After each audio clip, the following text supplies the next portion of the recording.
let's see. I'm trying to spell out verge of athletic. V is, and then one long one.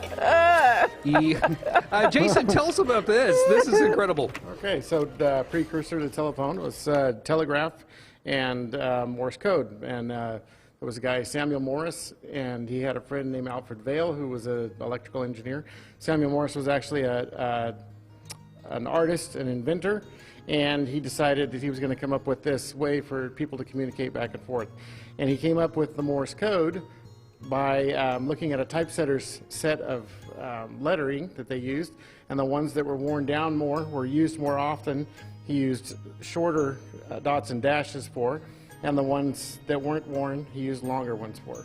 That is so smart and so fascinating. Yeah. So fascinating. Now, the railroad actually used these for a long time. When did they stop using them?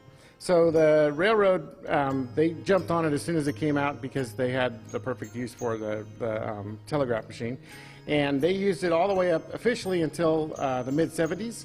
But some of the guys that are around Roseville, retired railroad guys that have been around, said that they continued to use it up until the late 80s, just so that they could communicate back and forth. That is so cool. Thank you very much.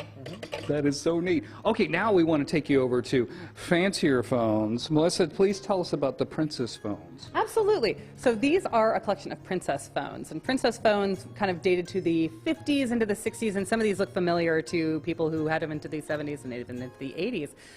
These are marketed towards women. They are smaller handsets. They are nice and pretty. You'll notice the candy colors, and they lit up. So this was really kind of addressing that women's market previous to you know, it just being the household phone, of kind of utilitarian. And they had a little side benefit, because if they were in color, they could charge you more. Absolutely. Back in the old days, the phone company, you rented your phone from the phone company, and the colors cost a little bit more.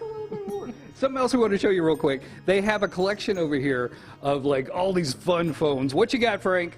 Oh, this is a Mickey Mouse phone. This is a favorite of the kids who come here from, we do a lot of tours for kids at school. Oh boy, a phone call.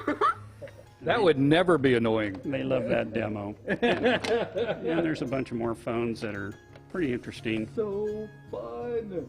So fun. This one's actually from Crest.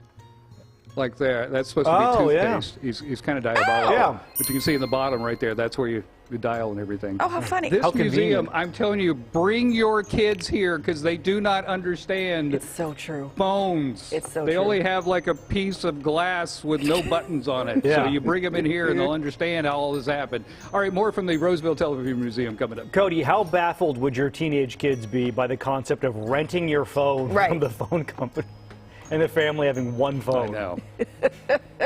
You got to give it back when you move. All right, thank you, Cody.